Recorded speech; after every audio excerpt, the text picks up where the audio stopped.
Nice. You changed up the intro. Bit. I love it, dude. That was awesome. I Yeah, like it. I stuck our little mission statement in there. I love it, man. Well, anyways, welcome back to another episode of the Scuttlebutt Podcast. We're here with the co-host Combat Chaps. Hey Andrew, guys. how you doing? Good. How are you? Our special guest today is Nick Richardson. How you doing, buddy? Good, good. The man from Washington. Yes. Oh, The before we get started, I just want to thank our Patreon members and everybody that supports us. Our sponsor over at Connor Insurance Group. If you guys need some insurance, auto, Go see uh, Jason. life, homeowners, all that stuff, go see Jason Connor over at Connor Insurance Group. We appreciate your support. So, what's going on, fellas? Hey, living the dream, man. Living the there we dream. go. Finally get to talk to my buddy Nick after, I haven't talked to him in forever, and it's really good to see you, sir. Nice to see you guys too. Yeah, it's funny because when I told Chaps the other day that Nick was going to be on the show, and he's like, "What, Nick Richardson? How'd you get him? I know that guy." The G8ter Veterans guy? How do you get him? I'm easy, man. Just send me a request. Oh, hey, easy. You're not that easy. Okay. Not quite that easy, but close. Close.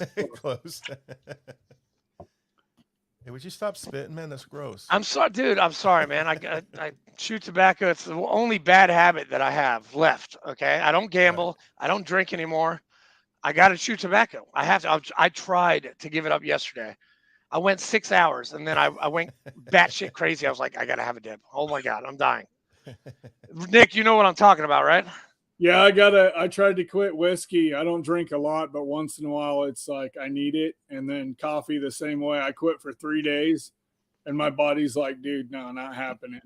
Yeah, your body will tell you, like, Yeah. please, we need this stuff back in the body. Okay, it can't function without. Well, I mean, I don't, because of the military, a lot of us have no reaction to caffeine. Like I remember when I don't. those Monster Bomb things came out that are like big gulps of energy drinks, and I drank 2 of them, took a nap. It's like whatever, but coffee, it's like a taste thing and it's a habit, and I don't know. Yeah. I like it, so whatever, right? Yeah. When I quit Mountain Dew, I went through withdrawals for like a month. Oh God. I drank so much Mountain Dew, man, I withdrawed from it. Oh wow. Yeah, it was disgusting. But before we get into Nick's life and the life and times of Nick Richardson, do you have anything to share with us today, chaps? Me? Got any events coming on with the VFW or? We got we got the open mic at Heroes Den tomorrow night at 7:00, 2805 Well, Old Fort Parkway, Murfreesboro, Tennessee. We're gonna see Sal. We're gonna see Steven. We're gonna see Brian Romans of Romans Warrior Foundation. Stop 22. we're gonna try to broadcast live also, by the Yep. way. The As long as they VFW got will good have a internet. table there. TSP will be there interviewing people. March 29th is our veteran ceremony at the Fountains to celebrate the 50-year anniversary of the Vietnam War ending. All the VSOs in Murfreesboro are getting together. It should be fun. And those are the big things that are. Oh, and a Heroes Breakfast on March 10th at the Red Cross at MTS, sponsored by the Red Cross at MTSU, Middle Tennessee State University. That's about it. That's all I got. That's it. You usually have like 45 minutes worth of shit to go through. I know, dude. Hey, listen, I'm trying to keep it real because I just made well, never mind. I'm gonna talk about that at the end of the show, but I just figured out a big announcement, and I'm gonna need both of your guys' support. Right on, right on. Yes. So- what about the so golf Nick- outing, man? You didn't talk about the golf outing. Oh God, yeah, that's right. Thank you. Yeah, huge. Which Nick, we need you to sponsor a hole, dude. Oh, geez. I'm putting you on the spot Yeah, right he here. He went right for the jugular. Send, with that one. send me the info. I will. It's a golf tournament. It's on April 29th. It's the VFW Tennessee Foundation tournament at Indian Hills Golf Course here in Murfreesboro. Hopefully this goes out to all my VFW posts in Tennessee. Get there, compete. We want to have fun. We're going to have the CO2 canister golf shot thing, golf swing, golf status, PGA. I think we're talking with them to get them there. It's going to be fun. We're trying to raise money for the VOD Patriots Pen scholarships for the state of Tennessee. So Yeah. it'll be fun. And I'll send you that info as soon as we're done, Nick. Yeah, right on. And before we turn it over to Nick, I just want to let you know, Nick, all the money that gets generated from this podcast and my second podcast, the Nosebleed Report, where my friends and I talk sports, all the money that is generated through Patreon and single donations. I started a nonprofit, and we send veterans and first responders to sporting events. Purchased my first set of tickets. We're sending a guy and his brother to Chicago Cubs home opener this month, actually. So it's starting to pick up, and we appreciate our guests. We appreciate your service to our country. We appreciate you coming on and telling our story. And we really appreciate all of our Patreon, our sponsorships, and anybody that donates, because all the money goes right back in, helping our, it's our little way to try to curb veteran suicide. Yeah. That's what we do. And if you have any POC with the Seattle Kraken, give it over to Fleek, because I want to go to a Kraken game. I don't know anyone at the Krakens. I know some people with the Cougars, and I used to know some Seahawks people, but not Seahawks. Now that'd be cool. Yeah, that'd be dope. Seahawks would be really cool. Yeah, that'd be awesome. I stopped, honestly, not to get on that topic too much, but I stopped supporting them when they did the knee thing. And then when I was in DC for the event, Nate Boyer, the Green Beret that told dipshit to kneel instead of sit, he said, dude, you like this, you like the game, you and your son watch it together, just, try and look past it kind of thing. And I did for a while, but then once COVID hit and it got all weird, and I couldn't do it anymore. I mean, it's not the same game anymore.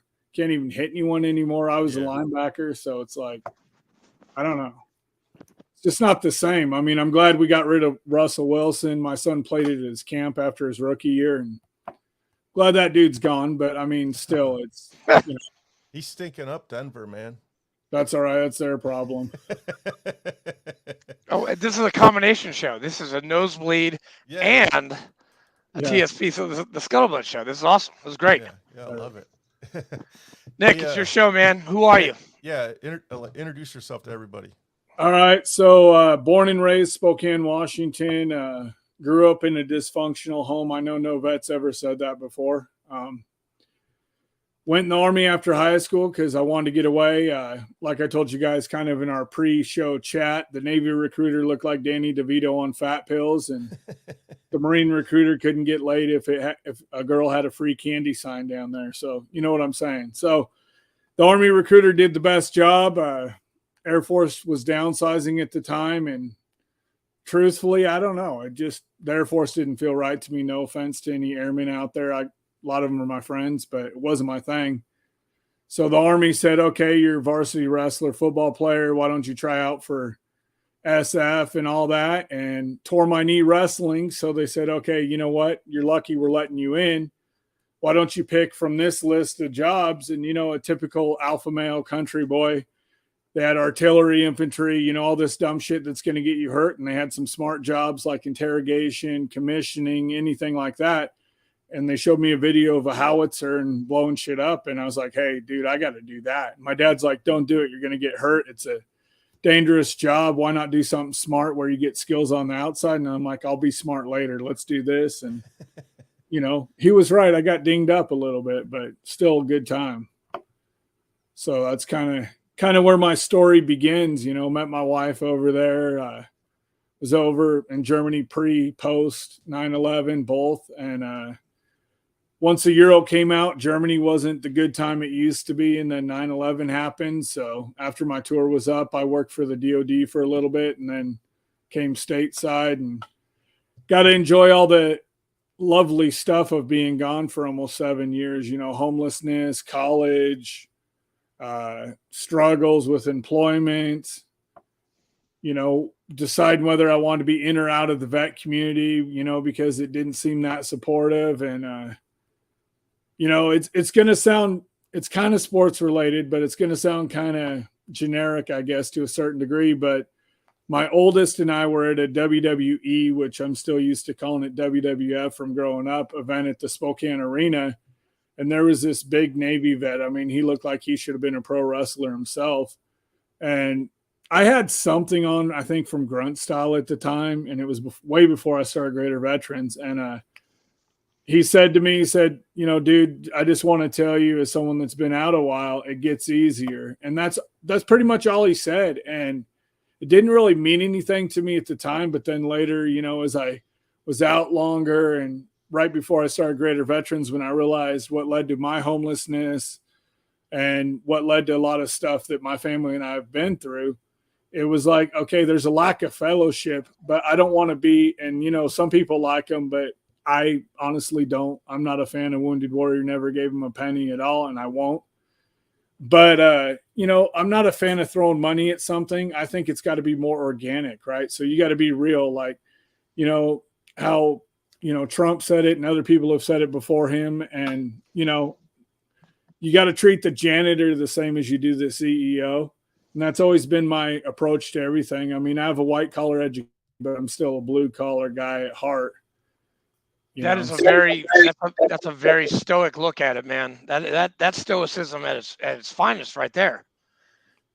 Well, I mean, you got to, because, you know, you got to be relatable, but you got to be authentic. There's a lot of good nonprofits out there. And unfortunately and fortunately, I guess, a lot of them are the grassroots that do the bulk of the work, like us.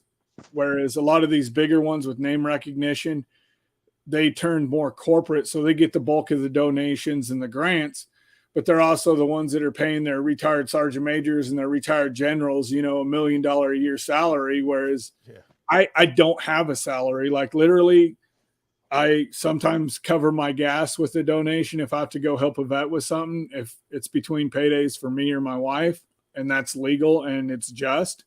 But I don't sit here and write myself a big check every month, because I can't. I mean, I'll tell you right now, honestly, even though technically I'm not supposed to by our bylaws, we got $10 in our account right now. We gave a shit ton of money away last year. And, you know, we've had a slow start to fundraising because of our car accident at the end of the year and our therapy schedule. And, you know, we're almost done with that, thank God. And then, you know, when I went in for an MRI, they found a mass down here, right here in my throat, that luckily is just what do they call it? A calcified thyroidal duct cyst. So that's going to be surgery, but so far they don't think it's cancer. So knock on wood, that's cool. Thank God, man. But you know what I'm saying? It's just, there's stuff in my own life where sometimes certain things have to take a back burner. And then we have friends we're trying to help, and big name people are like, hey dude, I'm going to help you with this. And then they flake out for whatever reason. It's part of the nonprofit world. And like I tell people, you know, get used to disappointment if you're going to do a nonprofit, because the victories are small, and that's what builds the crossroads on the bridge to get you to the next point. And there's more lows than highs, but the highs make up for the lack of highs, if that makes any sense. Oh yeah. Yeah, for sure. Wow. Like I said, we just purchased our first set of tickets, man, and it was a great feeling to buy those tickets. Oh yeah. Send some kid to a game. That's awesome. But I've been doing it for a year and a half too, so yeah, it's tough. But, I mean, it never gets easier. And when you think you got it figured out, like there's all these people that write books about how to professionally run a nonprofit. Yeah. And I can tell you on grants, I write most of them personally because I'm that much of a hands-on guy with everything I do. And I get denied more than I get approved. I mean, we just put in for a $50,000 grant that you have to be under 50,000 as a nonprofit yearly to get. And it's national, and we weren't even in the top 3. All the top 3 got 50 grand. And I was like, I literally reviewed everything I wrote. I'm like, this is badass, and didn't get it done. And yep. Hey, same thing happened to me. I tried to get a grant, and they're like, it sounded really good. You did a really good job writing this out, but sorry, we had to give it to someone else. I'm like, okay, good to go. Yeah. Well, thanks. Appreciate it. I just wish sometimes like they could talk to you. And, you know, social media has kind of became antisocial to a certain degree, because I can say something that's offensive and funny at the same time. But if people don't know me, they're going to be more on the offensive side, right? Like to give you an example, and, you know, I gotta say a disclaimer before I say it, just so that doesn't happen. But you know, I don't care if you're gay, straight, Republican, black, white, purple. I don't care, right? If you're a good person, you're a good person. If you're an asshole, you're an asshole. That's cut and dry how it is in my world, right? Yes. None of us were in God's womb or whoever you believe in and prayed to come out any sort of way. We just came out the way we came out, period. And you know, with that being said, so recently my wife, because of the wreck, we were looking at a new car, and a friend talked us into looking at Kias, right? Nice. So I don't like Kia as a military guy because of what the acronym stands for. I couldn't do it. Yeah, I'm the same way. So we went and got a Kia Soul, right? And it was kind of fun Nice. to drive. I felt like I was on Mario Kart watching out for banana peels and turtle shells. And my insurance agent calls me and he's like, can you still return that? And I'm like, yeah, you know something about that? And he goes, yeah, they're easy to steal. And I'm not going to say how on a show, but you can go on YouTube and it's something you charge your cell phone with. You're able to steal a Kia. So I'm like, yeah, I don't want that. So we return it, right? And then the sales lady says, well, what's something else you don't like about the car other than that? And I go, well, that's a pretty big deal if I'm making payments on something I don't even own anymore, right? And she goes, well, what else don't you like? And I said, the horn. And she goes, what do you mean? So I'm going to tell you, go honk a 2023 Kia Soul horn and you'll see what I mean. It sounds like, and this is how I described it, honest to God, and it's probably inappropriate, but it sounds like a gay clown having an orgasm. I mean, that's the first thing that popped in my head when I heard it. Right? Oh, man. We're going to probably... It's just, yeah, you might have to edit that. But, yeah, no, but that's funny. Good, yeah. I mean, it's the weirdest it's a descriptor. It's a pretty good description. Yeah, it's not making fun of clowns, gays, or horns, right? Or Kia. But it's just, they'll probably never sponsor me now. Sorry, Kia, but I'm good with that. But anyway, yeah, it's just the weirdest sounding horn I heard in my life. So when you hit it, it's just like you can't help but laugh. But at the same time, you got to keep walking because you don't want people to know this big army guy is driving a car that's got this, you know. Yeah. This child's car. Something like that. Yeah, Mario Kart. One other thing I want to tell you is I came up with this great idea because I love to cook. So I'm going to write a cook. Oh, good idea. Yes, good for you. Good. I'm in the middle of writing a cookbook. And what my plan is, I'm going to take the cookbook and then I'm going to take bits and pieces from my guests, like motivational, couple sentences, and stick that in. Like one page will be a recipe, another page will be a motivational quote from my guest. So you keep talking because I've already got like 10 of them written down. Oh, Nick, what's your favorite food, dude? Oh God, that's tough.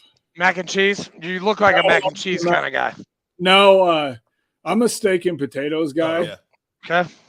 But I mean, like I recently did this actually because I was drinking and cooking at the same time and couldn't think of anything better to throw together. So when you take jalapenos and cut them in half and kind of cut out the middle and put cream cheese on it. Oh, yeah. Like, okay, that's good by itself, right? And then I threw some fat, like country style bacon on there. And I'm like, okay, that's pretty cool, right? Like Amelia Presley even likes these. She's been to my house, right? Good friend of mine. So then I'm like, you know what? I wonder if you throw pineapples on there, if you can get some sweet heat going. So I did. And that's the way to make them, man. Holy, that sounds awesome. And if you use honey, put honey on there too, but use the golden clover honey because it's got a better taste. So if you use the honey, the cream cheese, the bacon, and a little bit of pineapple on it, like fresh pineapple, you get that sweet heat and it's just awesome. So can I use that for the cookbook? Yeah, actually, yeah. I wrote all that stuff down. Yeah, so I mean, I did that. Yeah, it's pretty cool. So I play around on the barbecue sometimes, but I'm not a expert by any means. Like we almost bought a Blackstone with our taxes and my simple ass couldn't wrap my head around it because it's like, why do I want to pay $200+ for an outdoor skillet? Because that's all they awesome. are. Well, that's what I was, but I couldn't do it. Don't you have one, Philippe? You have one of those, right? I love it. I cooked on it today. I cook it almost every single day. He does. Cooking with Squidly. Cooking with Squidly, yes. I know. We bought $177 four burner propane grill from Walmart just because it was cheap and easy and works fine. So hey, get some food on the plate, right? There we go. Yeah. I'm cheap and easy right now. Cheap and easy. Charcoal's better. I'm just telling you. If I had to pick, I'd do charcoal, but Over wood? over anything, yeah, because it's that slow heat and it just cooks it better and doesn't overdo it. And Yeah. I got one of those too. It's awesome. yeah, I eat my steaks like Hannibal Lecter, pretty close to it. You know, that's where all the protein comes from. I don't like them crucified or charbroiled or any of that. Yeah, we had Amelia Presley on a couple weeks ago, and she was awesome. She is. She was great. She was our first Coast Guard veteran. Yeah. There's not many of them out there. No, they're not. Those puddle pirates they're hidden. They hide. After they get out, they go away. She's my favorite puddle pirate. I mean, I like her quite a bit. She's cool. We've worked together quite a bit, and her I don't know if they're engaged or not, but baby's daddy, for lack of knowledge on that situation, even though I talk to her a lot, Jordan, he's a good dude. And their baby was actually, I don't know if I'm supposed to say this or not, but I will anyway. But okay, their baby was made on the way up to one of my events because his name's based off of Yellowstone. They passed through Yellowstone on the way up here. So really, I'm going to put 2 and 2 together and assume that's, yeah, but that's why your son's name's Stone. God, good, nice. Yeah. Yeah, you guys, both of you and Amanda, need to come down here to Tennessee. Amelia. Both of you. Yeah. She's got to. I mean, have you you can't download. Sorry. Yeah. Sorry, Miss Presley. Yes. You can't download Spotify, but I did. I downloaded all of her stuff, and she has got some great stuff out there. She does. That's one thing with what G8ter Veterans does. It's been pretty cool where we've been different than a lot of groups. Is we're one of the first ones to use music at all of our events, and the reasons we do is because, like, when you come home, I call it Vet Island, right? You're stuck on this island. Nobody gets me. Woe is me, right? And there's times like that where you still have that, but you got to build that bridge back to the community, right? Because you're gone for however long you serve. Well, one of the ways I figured out is I could put up the best veteran speaker and maybe you'll make money, but no one's going to stick around and they might just have a limited reaction to your event. But if you put music, people stick around and they talk, and that song that they just covered might have reminded them of something or somebody, or they might be standing there and find out that their aunt went to high school with your uncle or your brother or whoever. And so I think it kind of adds a little extra magic to the event. And, I never charge people extra to meet my artists. Like, I honestly, and I've said this to some big name artists, I'm not going to say who on here publicly, but I've told them paying for meet and greets are bullshit, in my opinion, right? Because if you remember your roots, right, then how hard is it, whether you're afraid of COVID or not, to sit there and shake a few hands, take a few pictures, and make a few memories, right? Yeah. Hey, that's a really good point. So, like, when I do VIPs at my events, right, all VIP is early entrance, because I print very limited merchandise that's tailored to that event. And then it means you get an earlier meet and greet with the artist. So you might get to have a drink with them instead of waiting until after the show when 10 other people want to. But that's all it is. And it's not like it's $1,000 extra charge between the 2 ticket levels. Because I don't do a lot of black ties because honestly, I hate wearing suits. I mean, I hate them. So have you talked to Brian Romans yet of Romans Warrior Foundation to get I don't know if we've talked to. I don't know if we're even friends. We need to introduce you to Brian. He was down in Muscle Shoals I think today, kayaking and fishing, but he runs the Stop 22 guys like Sal Gonzalez and Stephen Cochran and Daniel Broderick and Micah Taylor. I know Stephen. You know Steven. Okay. Well, he's one of our VFW members. He's a great guy, and he'll be MCing tomorrow night. I know Malachi, Steven. Malachias. Yep. He just joined Stop 22. Trying to think who else down there. Tyler I'm just curious, like Tyler J. Yeah, Tyler J, of course. I don't know if I know Tyler. He wrote the Circus, the EAS song in 2007. Okay, yeah, I don't know if I'm friends with him on Facebook you gotta look up the Circus, man. It's amazing. Dude, the Circus is a great song. Sal Gonzalez, dude, that guy was on America's Got Talent, right? America's Got Talent, yeah. He made it like all the way to the end, and he didn't win, but dude, he has got a powerful voice. Powerful. Yeah, it's just tough right now because I feel like, kind of the same thing with veteran nonprofits and music. They kind of go hand in hand with where it's how much someone likes you and how fancy your website is or who you've opened for. They kind of go hand in hand, like their talents judged on superficial basis versus, what it should be. Like, I'll tell you, I've met musicians that some big name people. I think they're good people maybe with what they do outside of music, but in person, they're dickheads. I mean, you got to be personable. And I get some of these musicians are kind of the recluse types, don't like the spotlight. I get it. But I mean, if you're not going to interact with your crowd, man, I mean, shake some hands, I don't know. Agreed. Like we got down your way, Dylan Carmichael, who's related to John Michael Montgomery and why do I always forget his name? Eddie Montgomery from Montgomery Gentry. Oh God, yeah. He's their nephew. I believe his mom's their sister or something. But I met him up at Farm Jam and we hung out backstage and stuff. He gave me his number. Super cool dude.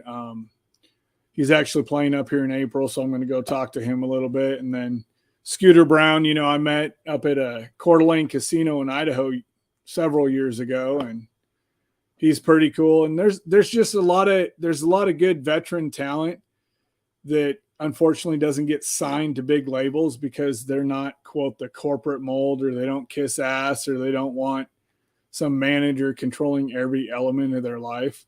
And I think to a certain degree that happens with nonprofits too. Like you might say, hey, if I bring on this power player to my nonprofit board, they're going to push me over the hump, right? And they might, but at the same time, they might kick you off the shit you built. They might not work out for you. There might be personality conflicts. And that's probably, in my opinion, one of the toughest things about doing this. No, you're right, man. I mean, case in point, I'm not going to give any names right now because I'm still friends with some of them. But yeah, there's a nonprofit out there that they were grassroots and they were awesome and it was fun. And now they've become real corporate with corporate sponsors and this and this and this. And it's lost some of its luster, I guess you could say that. Magic, yeah. Well, I mean, like someone asked me before, what are some of your dream sponsors, right? Like I would be cool with on the automobile side, like a Dodge or a Chevy. I've had both the trucks. I like them both, right? Not a Ford guy, no offense to anyone that is.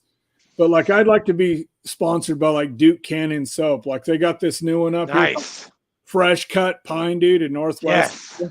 Like I can huff that bar like it's a junkie, huffing glue kind of thing. I mean, I love the smell of it, dude. It's like, it's awesome. And then I like Red Vine's licorice.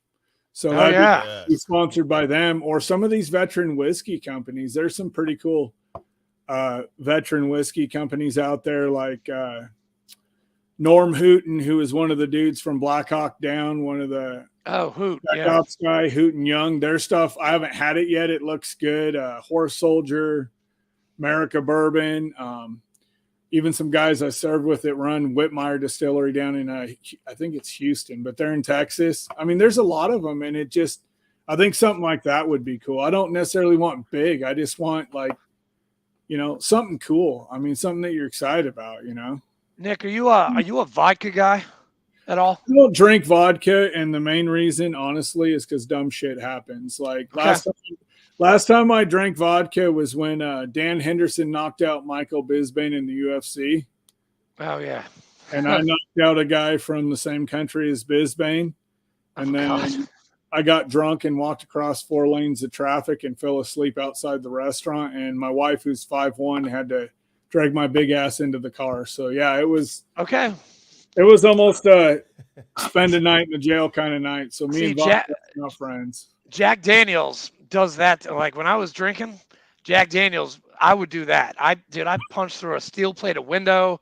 I'm 2 DUIs under my belt. I'm not proud, but it happened. Sorry. I pulled the last one. I pulled a Tommy Boy. Actually pulled over into the middle of the road and got out and were like, "Hey, take me away, please." I mean, I blew a .2. I mean, I was gone, done. Yeah. Yeah, Jack Daniels is not my friend. No, I don't know. I like good sipping whiskey. Like I bought a bottle of Horse Soldiers bourbon that I haven't tasted Oh, I heard or about had that. yet. Yeah. Those are the dudes from 12 Strong, the original ODA that went over to Afghanistan. Yeah. I haven't opened it yet. I'm done with this medical deal to kind of celebrate, but it's not bad. I mean, it's the most expensive bottle I've ever personally bought at $52 a bottle on base. But I mean, at the PX, yeah. But hey, got to save that tax dollar, you know. Hey, I've got my Star card, and I go there. I'll buy like a bottle, and I'll raffle it off at like one of my VFW meetings or something. I love going to the PX. I love getting on base, going to the PX. By the way, does anyone need anything from the Paris Island PX? Because I will be there on Thursday. Anyone need anything? Chevrons, medals, right in the rain book? No? Good? Okay. But yeah, so I don't know.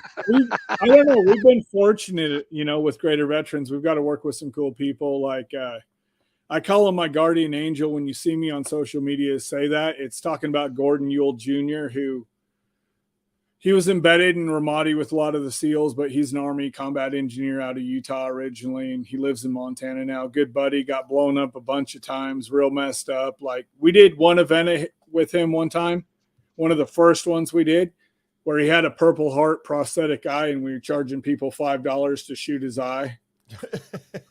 Were you in Ramadi? No, I was Kosovo, man. I was even before that. I never did Iraq or Afghanistan. I'm not going to lie. Was that SEAL, when he was there, was that 2006? Gordon, I think so. He was there multiple times. Like he. So was I. I was there in 2006. Yeah. I don't remember him, but I know SEAL Team 3 was there when I was there. Yeah, he was out of Utah. I think he was in the G8ter Reserves, but he was an E8 and he was a combat engineer, and he kind of rewrote the playbook for route clearance and a lot of that stuff. But super cool dude, and he's funnier than heck. And one of the last times we worked together at an event, he was missing his prosthetic eye, because I guess he got drunk and teed it off at a veteran golf tournament somewhere. But nice. But we bought him, you know, those giant fake eyeballs the dollar store sells around Halloween. Yeah. So he put one of those in his eye, and we're at this bar, and they have these trash can lid nachos, and we're sitting there drinking, and of course it looks like a parrot cage at the bottom of the floor because we're spilling everything. And dude's got this eye in there, and the waitress almost dropped our drinks. It scared her so bad. It was awesome. And so we just do a lot of interesting stuff like that at our events, because it's we gotta do something with you, man. We gotta get something on the books. Yeah. How do you come out to Tennessee and do something for TSP, man? I just need my flight and hotel covered and be home. Hey, you could stay at my house. I got extra bedrooms that we don't even use. I sleep on the couch pretty good too. I do that here because of the puppies. So I mean, it's what kind of dogs you got? Shepherds. Oh, I got one. I got Australian Shepherd? No, Germans. Oh, a German Shepherd. Oh, okay. Just like fleece. What kind of German Shepherd you have? I call them the American straightbacks, so they don't have that, you know, broke hip, skip leg day look. Yeah. They're pretty cool. So they're fun, but they get used to routines worse than we did in the military. So when it's time to feed them, if you had a rough night or you can't sleep, you're getting up anyway to feed them, or they're going to make some damn noise. 100%, man. Oh, yeah. My Australian Shepherd, he tells me when to fucking eat. Yeah, sorry. That's what they do. Yeah, my dog's getting mean, man. Like my bug Briggs came over. He came over my bug guy came by yesterday, and freaking Briggs fucking bite him, man. Dude, he doesn't even like me, and I've known him for like 3 years now. He hates me. Chill out, bro. No, seriously. I walk in, and he's seen me before, and he starts barking his head off, and I'm like, dude, I just saw you last week. Why are you barking at me? People out of my house. But I'm not a dangerous person anymore. I want people to come in the house. Yeah, ours do that too. My wife hates it, but I like it. I'm like, you know, they do what they're supposed to. They're cool dogs. Exactly. He's got a job. We had a break in a couple years ago, and we had a lab at the time. And the lab slept through the whole thing, and this lady was in my bedroom, took my cell phone off my pillow. What? I didn't even know it. Yeah. So my wife's like, "We're getting a dog that's gonna alert us." I'm like, "Yeah, I got it." Found this When guy. the hell did this happen? This is when we lived in that townhouse in Murfreesboro. Oh, okay. So Jesus. I found this breeder in Ashland City, Tennessee, and this guy breeds a specific German Shepherd, and he trains them too. He was the lead animal behavioralist at Auburn University. He stopped doing that, and he just he breeds and trains East German Shepherds. My dog was conceived in Germany, but he went over there and handpicked a mother. He was conceived in Germany, but was born here. What's the name? Ashland, Tennessee. What's the name of that? Ashland City. The name of the kennel is Cedar Valley. Hillview Kennels in Tennessee is supposed to be good too. I've talked to them before. Where? There's somewhere in Tennessee. It's called Hillview or Hillsview. I can't remember, but they're in Tennessee. I think they're on my Instagram. I'm pretty sure, but okay. Yeah. Because our next dog is a shepherd. Like I love shepherds. Well, I can hook you up. I mean, you want one? Oh, could you? Okay, no, that's cool. You just got to come get it. I'll give you one, dude. I will, dude. That's better because these dogs are expensive. Dude, I haven't been out to that West Coast in forever. So my dad, man, wow. You can buy marijuana out there. Yeah, if I smoked marijuana, yes, I probably would buy some. But I did that once in college, and it just made me crazy. And I'm sorry, I'm not a weed guy. I would like to be, but my wife's like, no, dude, not happening. So I'm like, you know what? I mean, but every marriage is expensive in a joint property state. Does everybody out there have like medicinal marijuana cards? You don't need them. You just go to the store like you're going to Walmart. And oh, really? That's it? Yeah. Mm-hmm. Wow. Tennessee. Take some notes. Idaho, you can't even do it, and that's next door. So they'll come here and buy weed and then get popped over there by their own cops and face charges. Nick, that bill for weed dispersal here in Tennessee, it didn't pass. 3-6. 3 votes to 6. Didn't pass at all. So years ago, I don't know how long ago it was, but Dr. Phil Rowe was the congressional chair of the Veteran Affairs Committee out of Tennessee. And I met him at a political event up here, and I asked him about that when there was a big push to legalize it through the VA and all that. And I go, so are you ever going to push for it? And he goes, no. And I go, why? And he goes, well, we need more clinical research. And I looked at him, and what I wanted to say is, you senile old fuck, but I didn't because I was at a political event. And I said to him, I said, well, why? I said, you're a doctor. You've been an MD longer than I've been alive, because I think I was like 38 at the time or something. And I said to him, it's the oldest known natural remedy known to man, pretty much, as far as I know. And I said, what research do you mean? Or are you really saying you need someone like Philip Morris to grow it, package it, and the government to make money? Which one are you saying? And he goes, I got to go. And I said, of course you do. Yeah. So, I mean, I'm not surprised. And that's a guy from Tennessee. So I'm not surprised. And dude, we can't even have gambling. We can't even have raffles here. I mean, raffling, bingo. Yeah. Bingo is gambling in Tennessee. And pull tabs. I bet you have pull tabs at your VFW. We do. See, we can't even have that. That's gambling. Can't have it. So we're only allowed in Washington unless it changes. But currently, as far as I know, you're only allowed to do 2 50-50 raffles a year because it's considered gambling. Oh. So you got to make sure when you do those, right? Because whoever wins gets half the pot. So you got to make sure whenever you do those, it's a big enough event to where it's profitable for the nonprofit. Right. Smart. Yeah. But I mean, yeah, you're only allowed to do 2 of those. And there's different rules, like gun raffles, are kind of a pain to do up here, especially now. You're like, you can have an AR, but you can't have a magazine, go get a 10 round, man. Unbelievable.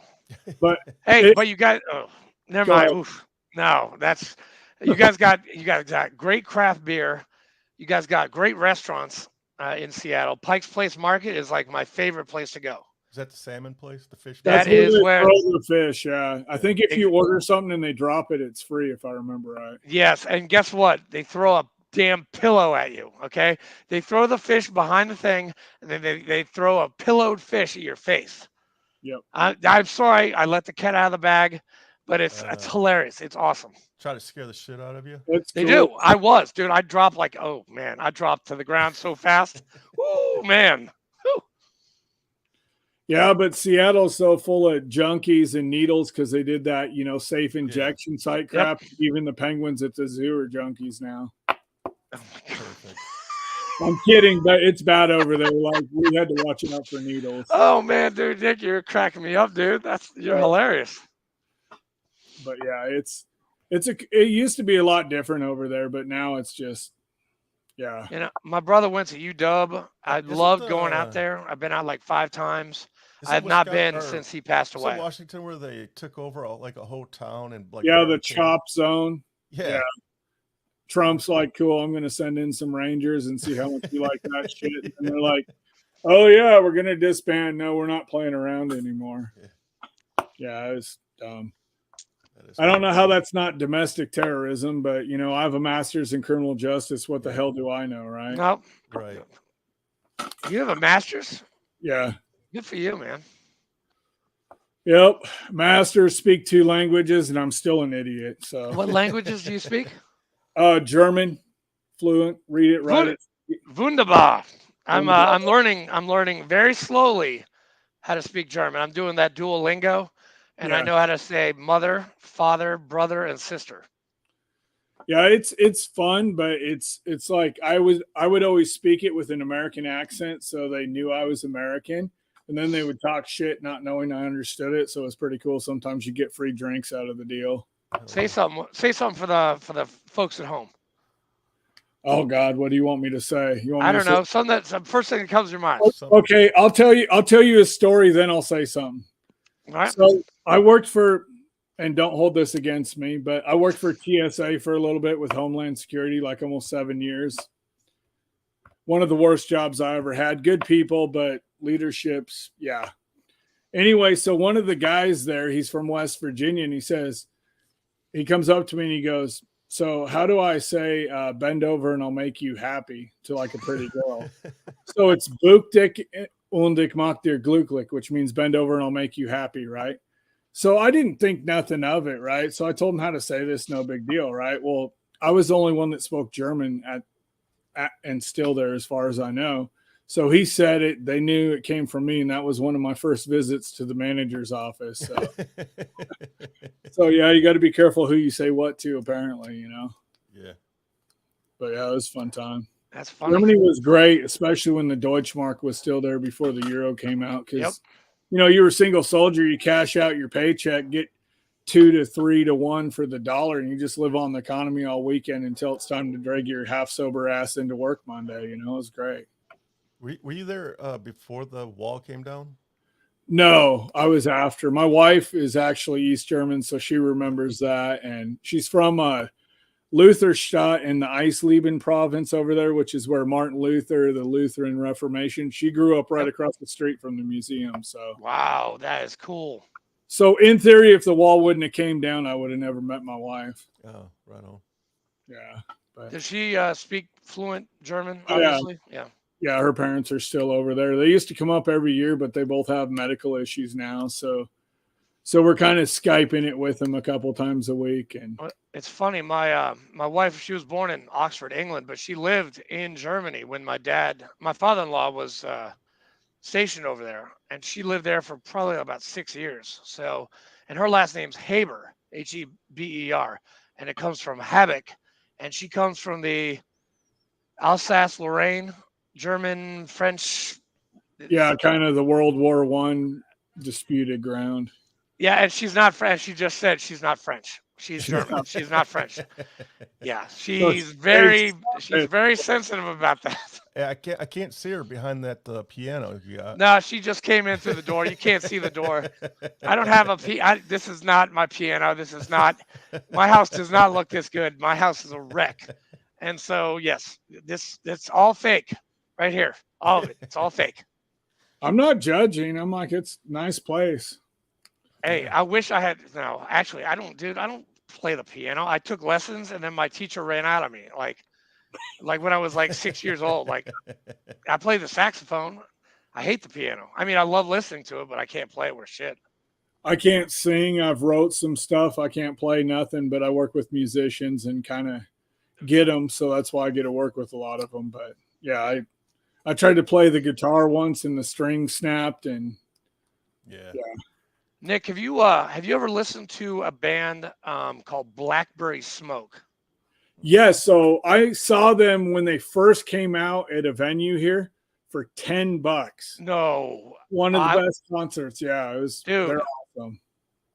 I had VIP all access because I can't tell. Yeah, I got you.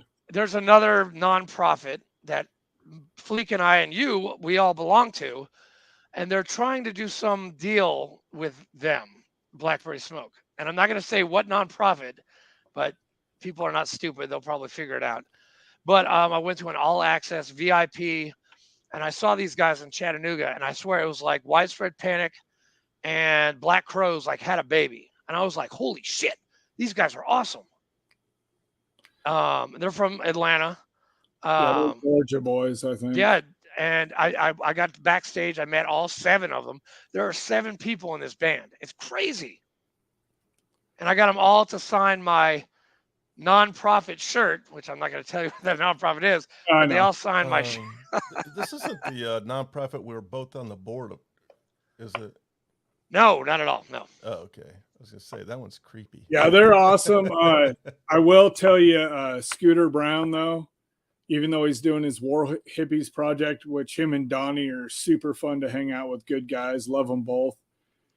Scooter Brown Band, they're awesome. They put on a good show. I think they're way undervalued, not just in the vet community, but also in the music community. I mean, they should be headlining tours. They're better than a lot of these big name Nashville bands that are going places. Yeah. I mean, like, not to bash them, and I heard they're nice guys. I don't know them, but I would rather hear Scooter Brown Band any day over Rascal Flats or Florida Georgia Line. And, you know, they're good, but they're genuine good dudes, and they're good music, and a lot of their stuff's all original. I mean, how can you beat that? Hey, Rascal Flats had their day, okay? Yeah. Back in the 90s. Yeah, they're All gone. right? They're Yeah. gone. Yeah, but I mean, like Florida Georgia, I like country music that's actually country, or the classic Robs, or the classic rock vibe, like CCR, Skinner kind of stuff. Yeah. Love it. I don't listen to metal as much as I used to because it gets me too amped up and Yeah. gives me the vodka effect, if you know what I'm saying. So I try and avoid that. And So no Pantera or Gwar. I loved them growing Seether. up. Yeah, I loved them. Like Walk was legit. I'm a huge Black Label Society fan. I have their skull and axe tattooed on my shoulder, actually. Nice. I've always wanted to meet Zach, and he was playing in Spokane one time when he had his blood clot issue at the show before. I was actually supposed to meet him when he was up here, and obviously a hospital visit had priority, but Yeah.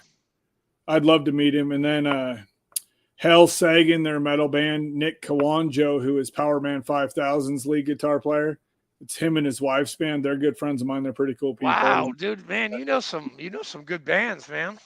They're fun. They're fun though, but they're just, a lot of the ones I talk about a lot aren't just because of their name or their numbers or whatever. It's because they're good people. Like, I won't mention someone if I think they're douchey, you know, like I think if you're a good person, you do the right thing, you deserve some recognition, and that's all it is. And Well said. yeah, Well it's not said. dropping at all. It's just, hey, these are good people, you know. How did you get into the music scene if you're not a musician? Because I've always been a huge fan of music, and like going back to when I was a kid, like this is again not a PC statement, but it's true and it's in my book, I promise. But like when Rodney King happened, right? My stepdad used to beat me like that, and I didn't get a lawyer. I didn't make no fucking money or get any kind of fame off that, right? So I was like shocked you could get paid for getting your ass whooped, right? And so when he would beat me and stuff when I was a kid, I would go in my room at night and I'd put on my headphones to my, you know, $50 Walmart equivalent radio, because Walmart wasn't even up here back then. And I would listen to music, and it was kind of like I don't want to say safe place because I hate that saying, but you know, kind of my chill out, my happy place where I could forget who and what I was. And so it just kind of became a thing. And that's why I get musicians so much, because I see the healing side of music so much. in my personal life. So that's kind of just what I did when I was down in the dumps. I'd go sit around a campfire, play some tunes, and just chill out. And I've always been into it. So that's why I get the musicians so well. And we kind of vibe, even though I can't play any instrument. I mean, I can play the 9mm on the steel target a little bit, but, you know, no actual music, you know. Yeah, it's So pretty cool. I just really dig it, you know. And speaking of some shooting practice, we need to get you down here and get you to Outpost Armory to shoot the bear at 50. Oh yeah. Yeah, that'd be awesome. I shot the Ma Deuce in the Army a lot, but I was a machine gunner. Ma Deuce was my baby, which has I got love it. 14 parts to the bolt, which is crazy. I'll tell you what I recently picked up that I love, and I'm not a SIG fanboy at all. I was a loyal Glock guy most of my life, is the SIG 365X macro. That thing is legit. Okay. I love it. I carry it all the time. I love it. Yeah. Okay, sorry. I'm in the market for a new gun, What caliber and is that? Yeah, I like it. It's a 9, 9. but it's cool because it's like, I'll screw it up, but it's like the 365 XL with a little bit bigger grip than the regular 365 with a tack rail. It has the SIG night sights, which I know there's a name for them, but I'll screw it up. And it holds 17 rounds. So it's a lot of gun in a little package. So you don't print as much when you're carrying, and it's pretty nice, but it sucks here in Washington because of the 10-round rule. Idaho doesn't have any of the mags everywhere I go close by. And there's only one online retailer that'll sell them, and they come out to $65 a mag. damn. Because SIG never did what Glock did, where they're like, hey, you got Joe Blow Company, you want to make my shit, cool, whatever. SIG's like, nah, we're the only ones that make our stuff. So They're out of Exeter, New Hampshire, too, by the way. they're what? SIG, the headquarters is Exeter, New Hampshire, where I grew up for 16 years. Katrina and I were just there. We just passed by the headquarters like a month ago when we were up in New Hampshire. Yeah, crazy. they're nice. I mean, I like Glocks, but the problem with Glocks, and I think as a company, they would be smarter if they put some decent sights and a little bit better trigger. I mean, I can hit good with them, but when you come out of your draw, you know, you got to kind of cant your wrist and kind of have a few shots first to get used to it again. Yeah. Whereas the SIGs and the M&Ps and a lot of those, the sights are right where your eye goes. So I think they're missing the market and could make more money, you know, and then that's why companies like Shadow Systems and Zev, which is over towards Seattle, started making their version of the Glock and making good money doing it, is because it's like, yeah, you can accessorize the hell out of them, but you know, anymore, especially with this economy, if you're paying XYZ for a gun, you don't really want to have to do anything to it other than buy a holster and a couple extra mags, you know. Right. But SIG, I don't know. I'm impressed with where they're going. So Well, I took it down. And I'm gonna look for it when I go up to Outpost next time I'm up there. yeah, Thank you, they're legit. I like it. Nick. I got to give you guys out there some props because I'm a huge oyster lover, and the West Coast oysters are legit. You think they're the best, huh? They're salty and they're good on the taste. Sorry, I'm starting to get really hungry because Katrina got home and I got to go make dinner, and she's like rubbing her tummy like while I'm on this podcast, and she's really getting really hungry, and I'm like, honey, 10 more minutes. I swear to God. Yeah. Yeah, Well, it's Go Before Combat Chaps runs away, why don't you explain what G8ter Veterans is and what you guys do? I'm not running away, not until he explains that, man. Come on now. okay. So originally, you know, based on my own experiences and what the vet community was lacking is what I founded it on. So we still do, but we're miles away, want to build a vet center that we'll call the EVAC Center, that stands for Every Veterans Assistance Center. Nice. To us as a vet, EVAC means getting out of a bad into a good, so it's marketable. Ultimately, we want to have, you know, a cafe bistro, primarily veteran-owned vet products, a lounge rec area for, you know, service dog training, auditorium for concerts, special events, whatever, holiday meals, like an internet center, business center, meeting rooms, and then a gym. So that's kind of, we want to be a one-stop shop, like a VFW on steroids, simply put. But as you can imagine right now, real estate is not cheap anywhere, especially here right now. And that's what we ultimately want to do. So in the meantime, it's hard to save money with all the need out there. So we're literally rolling from green to black every event because we're putting on events. We're a lot of stuff we don't even ticket for like we probably should. Everyone up here that you advertise with, whether it be a news station, a newspaper, whatever, they all want to nickel and dime you to death for advertising that's minimally effective. And, not to be crude or anything or disrespect my wife or women, but I've got more mileage out of sending, a veteran female or quote influencer that's not a douche a free t-shirt and letting them take a picture on Instagram than I have paying some of these companies that are marketing companies to advertise an event. By the way, I was one of those douches that he sent a t-shirt to. You're not one of the douches, man. No. No, just kidding. I was like, holy shit, was he talking about me? No, I'm talking about some of those names I mentioned in the pre-show. Oh, I know. Yep, I know exactly who you're talking about. But okay, we will not say that name.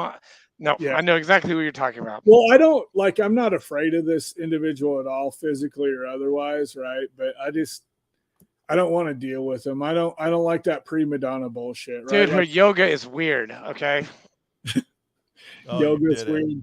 I did it. I had to do one of her yogas. So I was like, this is not relaxing at all. Combat yoga girl? I can't say.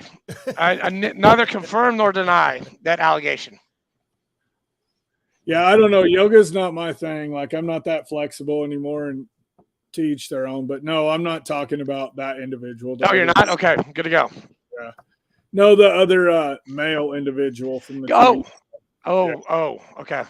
Got it. But yeah, we've got, through what we've done and just, right place at the right time, we've got to meet some cool people. And I'm kind of careful about using names, not because of name dropping or I just don't want to damage anyone else's brand. But right.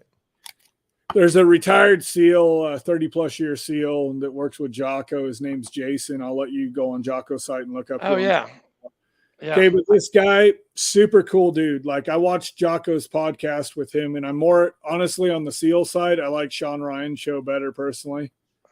Nothing against Jocko, but Sean Ryan's show, the format and everything, just kind of it's great. It's a different vibe, and I want to meet him someday. I've never met Sean, but anyway. So Jason he just finished part 3, so they're like 2 hours each of these episodes. And I was still working at TSA at the time, the first time I met him. And I guess they lived north of me and I didn't even know, right? And I see his ID. I'm checking his ID out there. And I'm like, holy shit, you're him. And he goes, him who? And and he goes, oh, you know who I am? I go, yeah, dude, I just watched the 3rd episode that you're on. You're awesome. I love what you're about. I love that you're not one of the SEALs. It's like, hey, they heard SEALs were in the country and Al-Qaeda all committed suicide. Like, you're legit. Like, he talked about a missed shot, during the Somalia Black Hawk downtime and how it messed up his mind, and just a real humble dude that's done a lot of shit that he has every right to be, an egomaniac on, and he's not. He's just chill.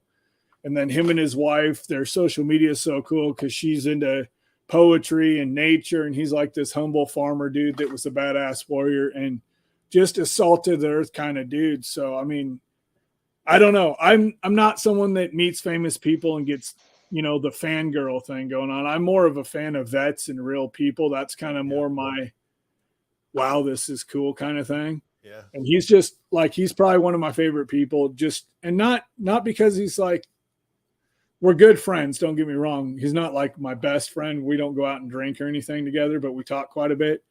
But I just think for someone to do so much good after they've seen so much bad is kind of inspiring to me. If that makes any sense. Oh, yeah, definitely.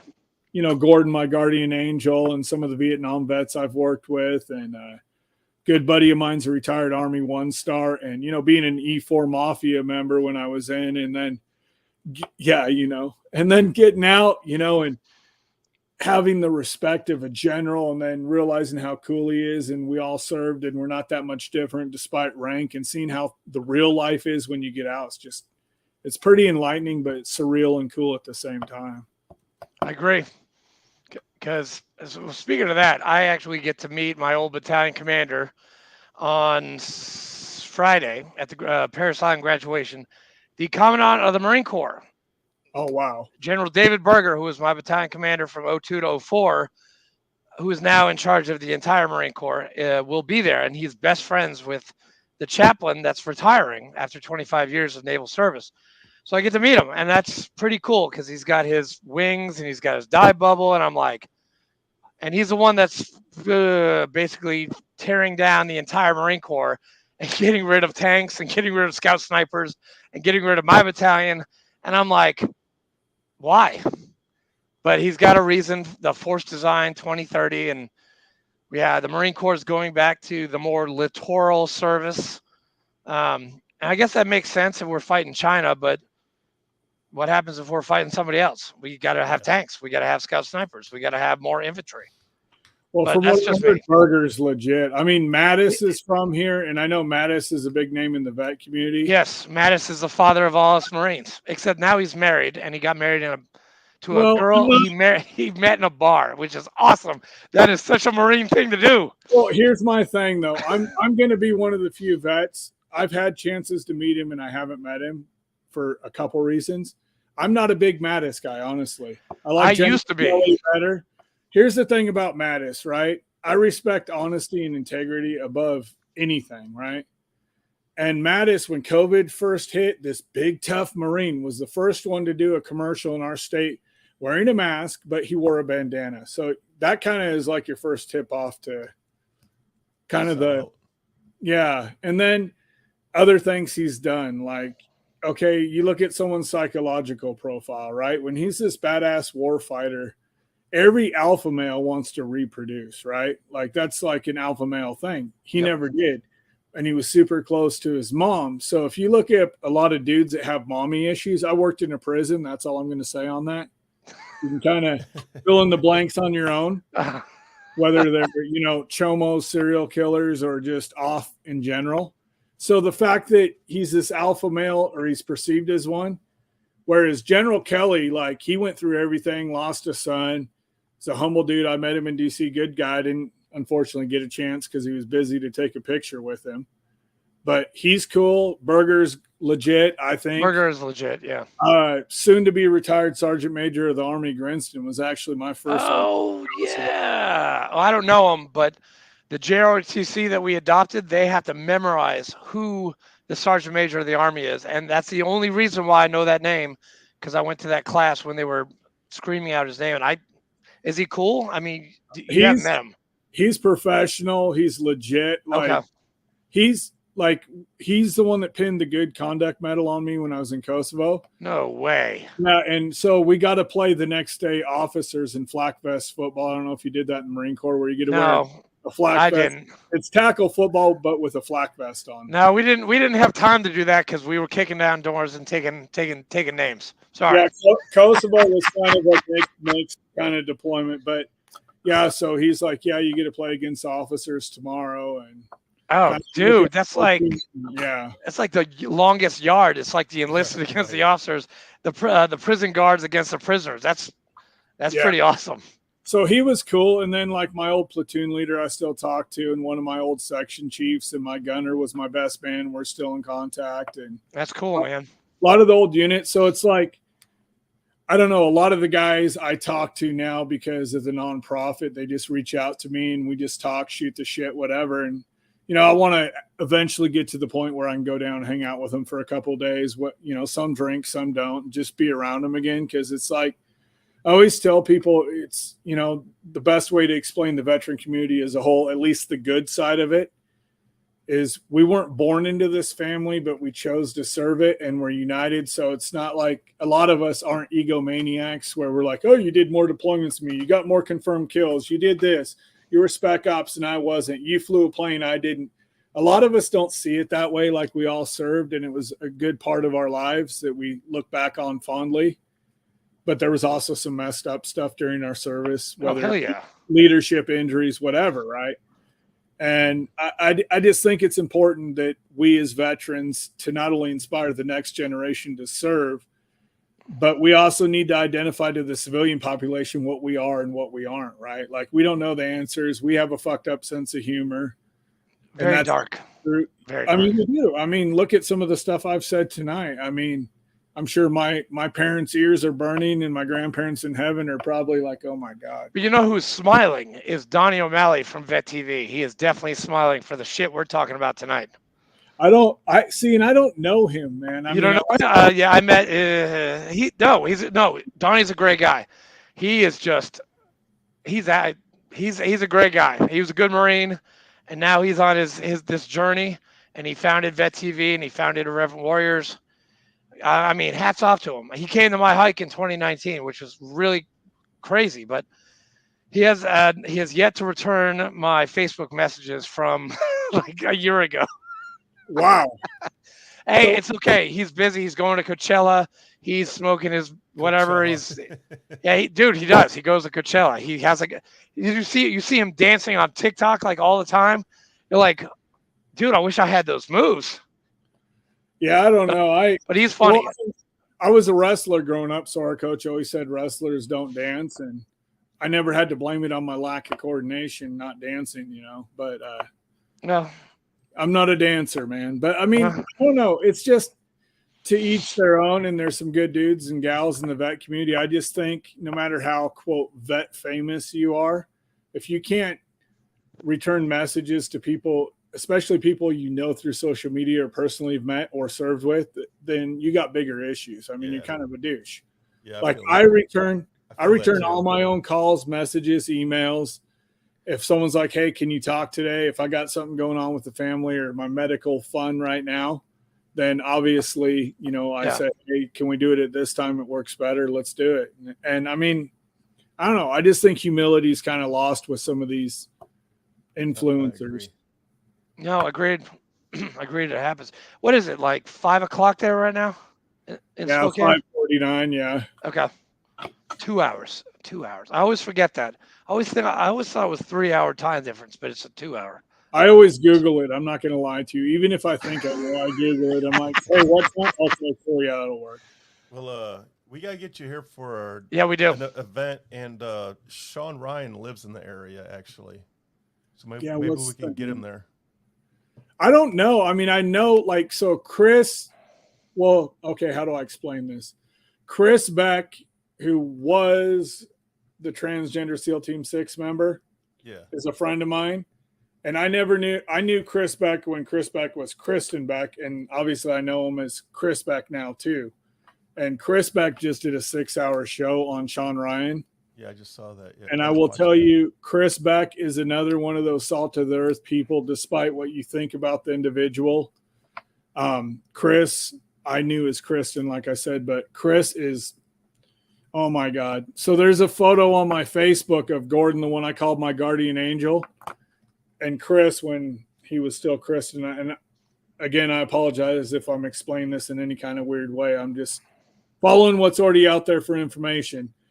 And they have stupid looks on their face, and they're drinking ketchup. It looks like they're about to drink ketchup, and it was funny. And then that was where Sailor Jerry was there too. She's pretty cool. Oh yeah. But I'd say out of all female veteran musicians that I personally know, and this is again my opinion only, the two coolest that I've worked with or know are Jen Ford and Amelia Presley.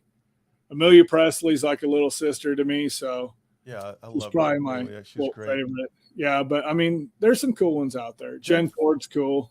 Jen Ford was supposed to be on the show last night. Yeah, she was. She ditched us. Well, wasn't someone in her house sick or something? I think her kids, right, Flake? She's mentioned, I don't know if it was a kid or a boyfriend or I don't know. She said so and so is sick. And hey, Nick, I got a question for you. Have you ever heard of a podcast called Zero Blog 30? Sounds familiar, but I don't know much about it. I'm not going to lie. Someone just asked me a question about it, and it's presented by Barstool Sports, Gr8ter Veterans to the Buddhist of Boots. Kind of sounds like us. It does. I don't know. I'm actually, so I can say the name, but I haven't finished all the stuff yet. I will be starting my own hopefully this year. but it's going to be called Voices of Valor. Oh yeah. And the reason I picked that, right, is because I don't want it to just be veteran centric. I want anyone that's doing something cool. And I want to focus on veterans that nobody knows, because I mean, anyone can get a big name on their show and get the views and the likes and all the sponsors chasing them because they think they're something they're not, right? Yeah. But I want to get stories out there that people don't know. Like there's a lot of good name vets, even in the spec ops community, that didn't write a book or didn't, you know, do a famous mission that did a whole lot of shit, right? Yeah. Like, I mean, you look up a name like Billy Waugh. I don't know if you know who Billy Waugh is. So Billy Waugh was a Green Beret. I think he got up to Sergeant Major during NAM and then contracted, and at 80 some years old was hunting bin Laden in the hills of Afghanistan for the agency. Damn. Oh.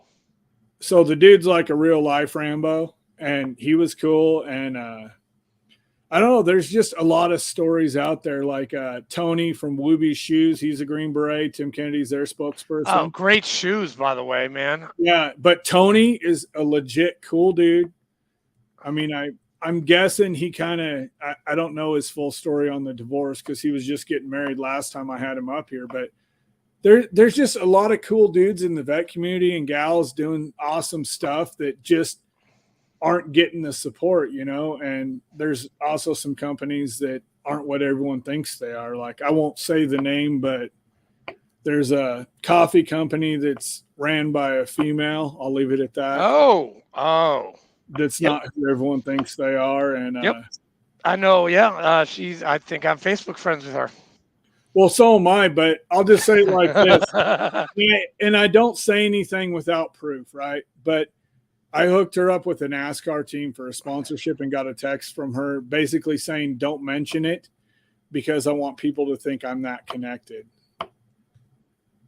Instead of just a simple, hey, thank you for the intro kind of thing. And I'm big on gratitude, you know, humility and gratitude and truthfulness, I think, are kind of three of the biggest things in life in general. And I don't know, man. I hate to call people out, and I try not to, but, you know, some people are just, yeah. Interesting. I think, what are you doing there? No, I'm just sorry. Sorry. I was answering. I got a veteran who needs a phone call. And I need to go cook dinner. Yes. So sorry, but Nick, I love you, man. Yeah, I love you guys, and I appreciate it. Do we want to wrap this up, Fleek? Yeah, I'm good. Thanks for coming on with us, Nick. Hold on for a second after I hit the end record button, so I know all of our shit gets downloaded or uploaded. But thanks for everybody hanging out with us. Thanks for your service, Nick. Great job with everything you're doing, and we'll get you down to Tennessee, man. And it's going to be on me, so hopefully you can count on it. You know, I'm trying to get Amelia to come here too to hang out with the veteran singer-songwriter people. Well, let me know when you want her down, and I'll call her. She doesn't like to talk on the phone a lot, so yeah. But I can get her on the phone, talk to her, and see what's up. And yeah, we'll definitely put you guys up. Chap's got spare bedrooms. I got spare bedrooms. I do. I got two. He's got two. If you have a piece of cheese with you, you'll get past the German Shepherd. That's and you're going to be, two of my dogs are going to be sleeping with you. Like Baron and Major are going to come cut off with you. All right, man. Thanks, Nick. Thanks, Fleek. See you guys next week. See you guys.